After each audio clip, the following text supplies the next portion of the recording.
कि भगवान का ब्रह्म भाव में जीने का अर्थ, भगवान के होने का अर्थ, साधना का, भक्ति का, मुक्ति का अर्थ ये कदापि नहीं है कि बस अब उसको कुछ नहीं करना। जिसको कुछ करना होता है वो कुछ नहीं कर पाता, जिसको कुछ नहीं करना होता वही सब कुछ कर पाता है, जिसको कुछ पाना होता वो कुछ नहीं पा पाता, और जिसको कुछ नहीं पाना होता है उसी को सब कुछ मिलता है। ये अध्यात्म की दुनिया बड़ी विचित्र है, इसको समझ नहीं पाते हम, और फिर ऐसे उलझे रहते हैं और दूसरों को भी उलझाते रहते हैं। कई तो ऐसे बाबा हैं वो हमारे बारे में भी बोलते रहते हैं, हम उनके बारे में कभी कोई टिप्पणी नहीं करते, सुल्फा लगाया बस बड़बड़ाने लग गए। भाई क्या बोल रहे हो, तुम्हें न सन्यासी का धर्म पता है, न तुम्हें कर्म का पता है, न तुम्हें भागवत धर्म का पता है, न वेद पढ़े न शास्त्र पढ़े। कोई बात नहीं, वेद नहीं पढ़े, शास्त्र नहीं पढ़े, अरे जो गुरुओं ने जिया, जो ऋषियों ने जिया उसको तो देखो। मुंह उठा के बात करने लग जाते हैं जिस किसी को देखो। अरे गुरु गोविंद सिंह जी ने, गुरु नानक देव जी ने, गुरु अर्जन देव जी ने, गुरु अंगद देव जी ने, सब गुरुओं ने कैसा जीवन जिया, जिनको हम अपना आदर्श मानते हैं, भगवान रामकृष्ण, उन्होंने कैसे जीवन जिया, गुरु वशिष्ठ और विश्वामित्र ने कैसे जीवन जिया, महर्षि दयानंद स्वामी विवेकानंद ने कैसे जीवन जिया, योगी श्री अरविंद ने कैसे जीवन जिया, उसको देखो बस ऐसी व्याख्या करने लग जाते हैं। योगी ऐसा, सन्यासी ऐसा, किस पुस्तक में लिखा है? नाम भी शास्त्रों के ले देते हैं, शास्त्र का अक्षर नहीं आता उनको। कुछ लोग गुरु मंत्र देते हैं, गुरु मंत्र नहीं गुरु मंत्र, उनको ये होता है मंत्र दे रहे।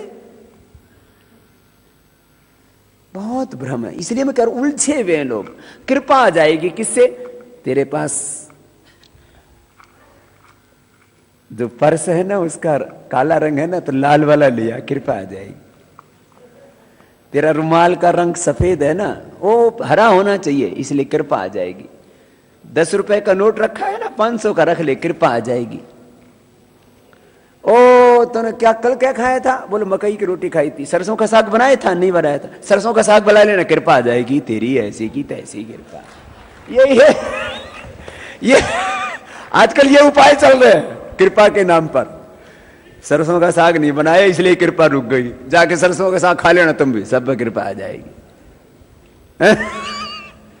अच्छा बोले वो अच्छा वो इडली बनाई थी? हाँ। चटनी नहीं बनाई? बोले हाँ बाबा जी चटनी बनाने तो भूल गए थे। बोले जा वो टमाटर की चटनी बना के खा लेना, कृपा आ जाएगी।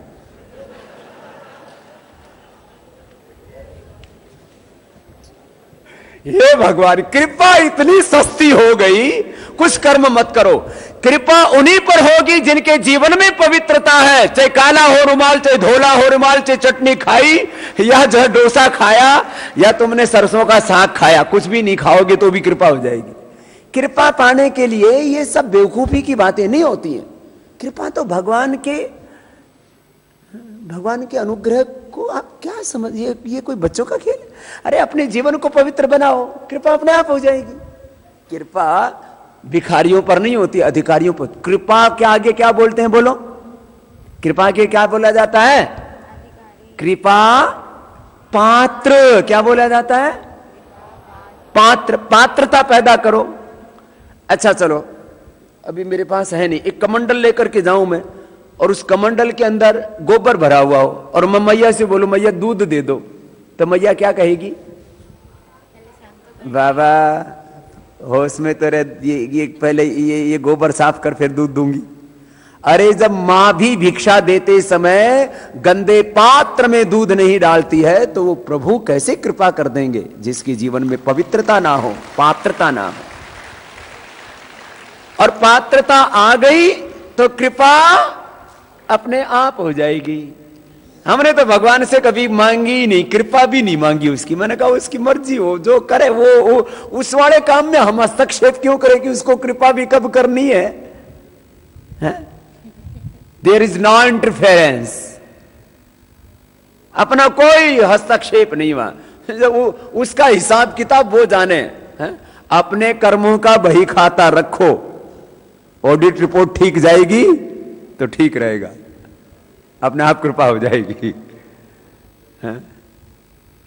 ये मुझे इसलिए कहना पड़ रहा है, मेरे पास भी कृपा वालों की आजकल लाइन लगी हुई है, बाबा कृपा कर दो, कृपा कर दो। मैंने कहा क्या करूं?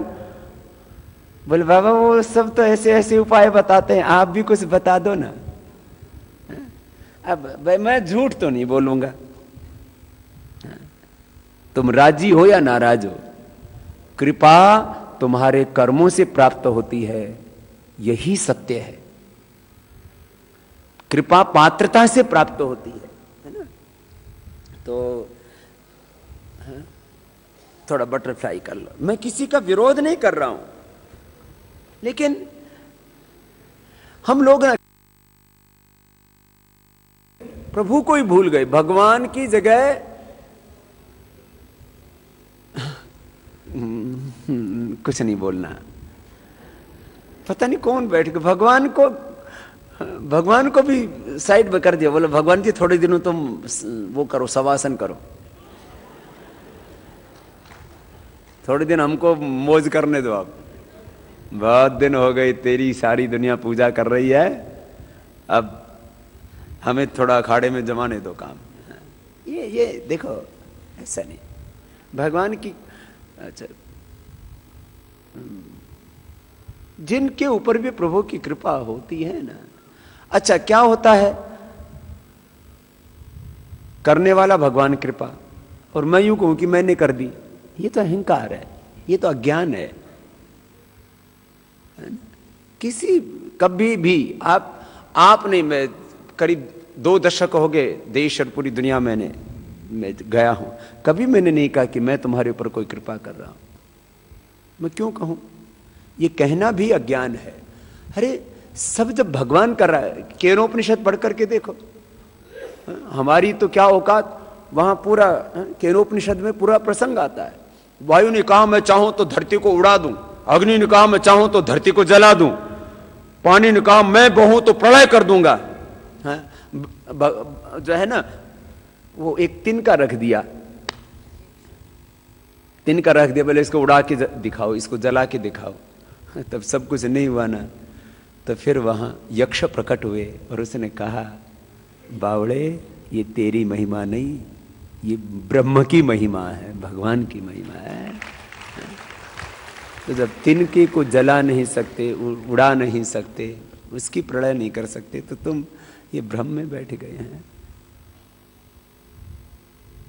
वहां उमा प्रकट हुई और उसने फिर जो है ये मेधा प्रज्ञा, जब अंतः जागरण होता है तब पता लगता है ये सब तो प्रभु की कृपा से हो रहा है। मेरा आपकी कृपा से सब काम हो रहा है, करता है मेरा मालिक, मेरा नाम हो रहा है। मेरा आपकी कृपा से सब काम हो रहा है, करता है मेरा दाता, मेरा नाम हो रहा है, करता है मेरा मालिक, मेरा नाम हो। अरे ओ कपाल भाती भूल गए तुम? चलो चलो बैठो बैठो बैठो, तुम तो भजन गाने में मस्त हो गए।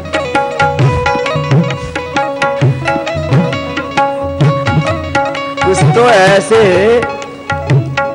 मलंग हैं, मस्त हैं। बस बस बस बस बस, क्या बोल रहा था मैं? प्रभु की कृपा पानी है तो क्या लानी पड़ेगी जीवन में? पात्रता। हमने इतने ढोंग आडंबर पाखंड पैदा कर लिए हैं। कुछ साल पहले की बात, बोले बाबा आपने ये यज्ञ छोटा सा शुरू किया था। लोग कहते हैं जब आप हरिद्वार में आए थे तब आपके पास साइकिल थी, फिर आप वो कौन सा वो बजाज का एक स्कूटर होता था क्या, सुपर बजाज, वो लेकर के आए, फिर आप ऐसे आगे बढ़ते गए, आपके ऊपर कृपा कैसे हुई? तो मैंने कहा तुम्हें तो साइकिल का तो पता है, मैं साइकिल पर नहीं, मैं तो पैदल आया था हिमालय से यहाँ। मेरे पास साइकिल भी नहीं थी। मैं तो अपना काम करना जानता हूं। मैंने तो अपने कर्म को ही प्रभु की पूजा माना है। स्वकर्मणा तम अभ्यर्थ सिद्धिम विन्दति मानव। और बाकी जो हमारे ऋषियों ने जीवन की मर्यादा बताई है, पंचमहायज्ञ हैं।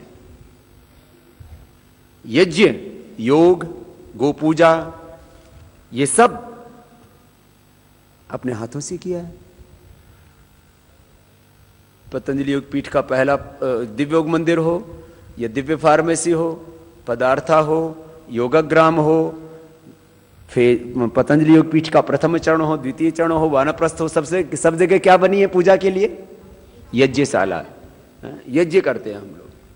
वो अग्निहोत्र, वो भी विशुद्ध अग्निहोत्र, उसमें कोई पाखंड वाला अग्निहोत्र नहीं, विशुद्ध यज्ञ का अग्निहोत्र, उसको करते हैं। और क्या किया?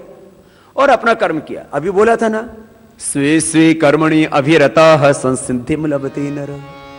फिर से बोलो, भूलना नहीं, ये गीता का उपदेश ना, इसको हमेशा याद रखना। सब बोलेंगे मेरे साथ फिर से, स्वे स्वे कर्मणि अभिरता संसिद्धिम लभते नरः स्वकर्मणा तम अभ्यर्च सिद्धिम विन्दति मानवः। कितना सरल है, अर्थ पता लग गया ना?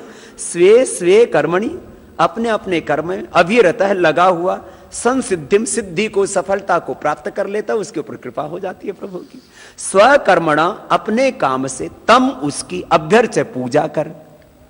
स्वकर्मणा, अपने काम से। तो कृषि कर्म कर रहा है, अब किसान सुबह से शाम तक जो है वो हनुमान चालीसा पढ़ता रहे, खेती हो जाएगी क्या? हनुमान चालीसा पढ़े लेकिन खेती करता करता पढ़ ले जो भी पढ़ना है। वेद मंत्र पढ़ने से खेती नहीं हो जाएगी, उसको काम करना है भाई। इंडस्ट्री चल जाएगी बैठे बैठे। ओम भूर्भुवस्वः तत्सवितुर्वरेण्यं भर्गो देवस्य धीमहि धियो यो न प्रचोदयात्। हे भगवान, मेरी फैक्ट्री में कृपा हो जाए। कृपा होगी लेकिन कर्म कर, और कर्म करता हुआ ये एहसास रख, कर्म करने की शक्ति भी भगवान दे रहा है। सोचता हुआ भी एहसास कर, सोचने की, विचारने की शक्ति भगवान दे रहा है। निर्णय करता हुआ यह एहसास रख, नॉलेज पा, रिसर्च कर, अनुसंधान कर, लेकिन हमेशा यह एहसास कि ज्ञान तो भगवान दे रहा है। यही ब्रह्म भाव है, और इसी से उसकी कृपा मिलती है, और इसी से कर्मों में दिव्यता आती है। यही अध्यात्म का मर्म है, धर्म का मर्म है। यही योग तत्व है, यही ब्रह्म तत्व है। कर्म का निषेध नहीं। स्वकर्मणा, अब तम अभ्यर्च, अपने कर्म से उसकी पूजा कर। स्वकर्मणा तम अभ्यर्च, स्वकर्मणा तम अभ्यर्च सिद्धिम विन्दति मानव। तो मनुष्य सफलता को प्राप्त होता है। हमने तो आपको बता दिया, कृपा पानी है तो कर लेना, और भाई यूं धर्म धक्के खाने हैं तो खाते रहना। धर्म धक्के खा रहे हैं लोग। एक आया, बोले बाबा जी आपके ऊपर जो कृपा हुई है ना, ये सफेद आंखें का पेड़ है, इससे हुई है। अरे मैंने कहा, हम इतनी मेहनत कर रहे, इतना पुरुषार्थ कर रहे, तो ना सारा क्रेडिट इस आंखें के पेड़ को दे दिया, दूसरे दिन कटवा दिया मैंने वो। मैंने कहा आप रुकवा के दिखाओ कृपा कहां से रुकती है। इसलिए कि ये सारा अज्ञान, कबीर जी ने बड़ा श्रेष्ठ काम किया इसमें। वो बोले काशी में मरते तो मृत्यु होती है तो मोक्ष मिलता है। बोले मैं काशी में नहीं मरूंगा। कौन सी जगह जाकर के उन्होंने प्राण त्यागी? फिर मगहर। बोले मगहर में मिले तो बोले वहां से नरक में जाएंगे। बोले मैं वहीं से जाऊंगा स्वर्ग में। वहां जाकर के देह त्याग किया। ऐसे आग्रह तोड़ने की आवश्यकता है। समाज में बाहर कर लो कपाल भाती, कृपा हो जाएगी। कृपा होगी। अब मोटे मोटे है तो कृपा तो कर्म से होगी। ये भी कर्म है, कपाल भाती भी कर्म है, अनुलोम विलोम भी कर्म है, योग कर्म है। ये योग भी कर्म है। मंत्र पाठ कर रहे हैं वो भी कर्म है, पूजा कर रहे हैं आप वो भी कर्म है। कर्म के बिना तो कुछ भी नहीं है। नहीं कस्य क्षणमपि जातु तिष्ठति अकर्मकृत। एक क्षण के लिए भी तुम बिना कर्म के रह ही नहीं सकते। कोई यूं कहता है कि मैं कर्म नहीं कर रहा हूं और मुझे सफलता मिल गई, बोले दुराचार। गीता में उसको दुराचार शब्द कहा गया। मुझे कई बार ऐसा लगता है हमारे ऋषियों ने इतना ज्ञान, इतना प्रकाश हमको दिया और फिर भी हम पता नहीं ऐसी ढोंग में, पाखंड में।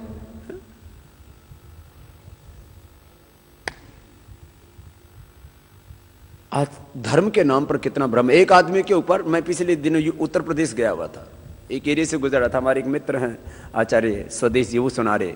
हाँ, हकीकत की कहानी है ये, मनगढ़ंत कथा नहीं है। कबाल भाती कर लो ना थोड़ा सा। एक आदमी के ऊपर कर्जा हो गया 20-25 लाख रुपए का। तो गांव के लोग बैठे हुए थे, एक उसमें मजाक किया था। उसने कहा, बोले भाई हिंदुस्तान में कर्जा उतारना तो बहुत सरल काम है। बोले कैसे? बोले देख मैं उपाय बताता हूं। बोले जयपुर जा, वहां मूर्तियां बनाते हैं भगवान की, और कई बार वो मूर्ति में जो है घड़ते घड़ते चोट थोड़ी सी भी गलत लग जाए तो कई बार उसका खंडित हो जाती है, तो फिर वो उसको अब बेकार हो गई। तो बोले अब गर्दन में चोट लग रही और यहाँ थोड़ी भी गलती हो गई तो टूट गई। तो वो वहां से एक सर कटा देवता ले आया और ला करके अपने गांव के तालाब में फेंक दिया और फिर शुरू कर दिया और तमाम तरह की कहानियां शुरू कर दी। अब गांव वाले बोले इसमें क्या आ गया? तो बोले मैं वो देता हूं और तुम्हें शर्म नहीं आती? तुम इतने दिनों से उस तालाब के अंदर मलमूत्र करते हो, गोबर करवाते हो अपने गाय भैंसों से, मेरा अपमान करते हो, तिरस्कार करते हो, तुम्हारा विनाश कर दूंगा। और तमाम तरह के ढोंग पाखंड किए उसने। तो गांव वाले सब परेशान भाई। फिर दूसरे दिन देवता आ गया, तीसरे दिन आ गया। गांव वाले सोच भाई विनाश होगा गांव का। तो बोले महाराज इसका उपाय भी तो बताओ। बोले इस तालाब में इतने फीट पर वहां पर मैं पड़ा हुआ हूं, निकाल करके मेरी पूजा करो। तो लोग सोचे भाई इस गांव में ये देवता कहां से? बोले महाराज कृपा करके बस आप ही दर्शन दे दो। उसको तो पता था, उसने तो वहीं डाल रखी थी, लगाई डुबकी, लेकर के आ गया। आस पड़ोस के ये गांव की, वो गांव का नाम भी मैं पूछ के बता सकता हूं, पूरे आस पड़ोस के गांव सब आने लग गए। 2-3 महीने में 50 लाख रुपए से ज्यादा आ गया, उसका कर्जा उतर गया। ये है सिरकटा देवता। ये एकदम सच्ची बात है। सिरकटा देवता ऐसे इस देश में वो इसको पता है। कहां था वो? हाँ, इटावा से आते समय मुझे सुनाई थी। इटावा के पास था होगा, असलदा गांव क्या बता रहा, उसके पास है गांव। और वहां आस पड़ोस की सारी फसल बेकार कर दी लोगों ने। जो देखे गांव वाले भर भर के ट्रैक्टर ट्रॉली जा रहे। सिरकटा देवता, नया देवता प्रकट हुआ। जितने देश और दुनिया के करोड़ों लोगों की बीमारियां ठीक हुई ना योग से, चाहे वो कैंसर है, चाहे वो टीबी है, चाहे बीपी है, शुगर है, हम इसको चमत्कार के नाम पर करते तो शायद इस धरती के लोग भगवान के स्थान पर हमारी पूजा करने लग जाते। लेकिन हमने कहा नहीं, मैं भगवान नहीं, मैं इंसान हूं। और जो लाभ हो रहा है ये योग का लाभ हो रहा है, ये चमत्कार नहीं, एक विज्ञान है, ये आविष्कार है ऋषियों का। तो ये देखो इन चीज, अब कोई वास्तु के चक्कर में, कोई ग्रहों के चक्कर में, शनि केतु राहु के चक्कर में। अरे शनि केतु राहु तो अपने काले कर्मों से डर, काले शनि से डर रहे हैं और टैंकर के टैंकर शनि देवता के ऊपर चढ़ रहे हैं। अच्छा ये शनि देवता, ये पता नहीं। अरे शनि धरती की तरह एक ग्रह, जिस धरती पर रहते हैं उस धरती माता की पूजा नहीं करते, दूसरे ग्रहों की पूजा करने में लगे। पूजा करनी है तो धरती माता की करो, भारत माता की करो, अपने माता पिता की करो। मंदिर में ना मिलेंगे, गुरुद्वारे ना मिलेंगे, अरे घर में ही बैठे हैं तेरे भगवान, कर ले माँ को प्रणाम, अपने पिता को प्रणाम, कर ले माँ को प्रणाम, अपने पिता को प्रणाम।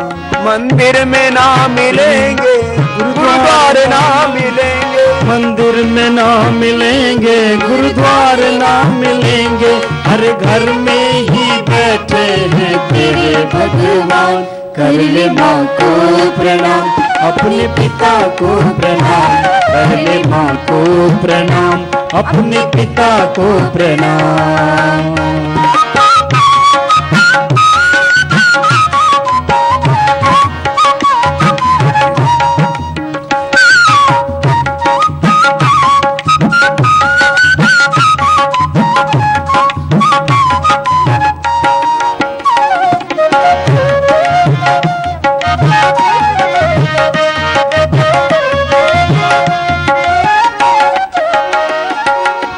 जिसने तुझको जन्म दिया उस माँ को कैसे भूल गया, हो जिसने तुझको जन्म दिया उस माँ को कैसे भूल गया। पाल पोष कर बड़ा किया उस पिता को कैसे भूल गया। उनके ही चरणों में है चारों धाम। कर ले माँ को प्रणाम, अपने पिता को प्रणाम, कर ले माँ को प्रणाम, अपने पिता को प्रणाम। मातृदेवो भव, पितृदेवो भव, आचार्य देवो भव, देवो भव, राष्ट्र देवो भव। देखो हमारे देश में ना गुरुओं का महिमा मंडन बहुत होता है। प्रथम गुरु माता पिता है, गुरु से पहले परम गुरु, श्रेष्ठ गुरु माता पिता है। हमारा नंबर तीसरे स्थान पर आता है। जो माता पिता की सेवा नहीं करता, जो माता पिता की गुरु भाव से पूजा नहीं करता, जो माता पिता को सुख नहीं पहुंचाता, उसको कभी भी गुरु की कृपा मिल ही नहीं सकती। गुरु का आशीर्वाद, गुरु का ज्ञान उसके भीतर फलीभूत हो ही नहीं सकता। माता पिता ये प्रथम देवता है। गुरु की बहुत बड़ी महिमा है, लेकिन पहली महिमा माँ की है, पिता की है। उनके चरणों में सब धाम है। तो आपको कृपा पानी है ना प्रभु की, तो भी उनके माध्यम से ही मिलेगी। चलो अब आगे बढ़ते हैं। बहुत आपको बताया आज, और मुझे लगता है उससे कुछ संशय आपके जरूर मिटे होंगे जीवन में। उसको हर पल अनुभव करो, वो तुम्हारे अंग संग